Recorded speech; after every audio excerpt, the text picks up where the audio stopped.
नमस्कार मंडळी, श्री स्वामी समर्थ. तर 27 नोव्हेंबरला गुरुवारी मार्गशीर्षचा पहिला गुरुवार आलेला आहे. तर पहिल्या गुरुवारी आपल्याला आवर्जून कोणत्या नियमांचे पालन करायचे आहे ते आपण बघणार आहोत.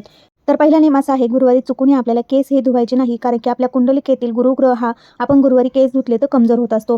तर दुसरा नियम असा आहे, चुकूनही गुरुवारी आपल्याला घरामध्ये तामसिक पदार्थ बनवायचे नाही. चिकन, मटण, माशी, अंडी किंवा कांदा लसूण पदार्थ आपल्याला बनवायचे नाही. कांदा लसूण वर्ज्य पदार्थ आपल्याला घरामध्ये करायचे आहे. त्याचप्रमाणे घरातील कोणत्याही कुमारिका किंवा सुवासिनीला अपशब्द आपल्याला बोलायचे नाही. घरामध्ये कोणत्याही व्यक्तीवर आपण वाईट शब्द किंवा चिडचिड किंवा अपशब्द किंवा शिव्या गाळ करायच्या नाही. त्याचप्रमाणे आपल्याला हा एक नियम पाळायचा आहे, आपल्या दारामध्ये कोणताही व्यक्ती काही मागायला आलं तर त्याला रिकामी हाताने पाठवायचं नाही, कारण की लक्ष्मी माता आपली परीक्षा घेत असते. त्यामुळे त्यांना ₹1 किंवा खाण्याचा पदार्थ आवर्जून द्यायचा आहे.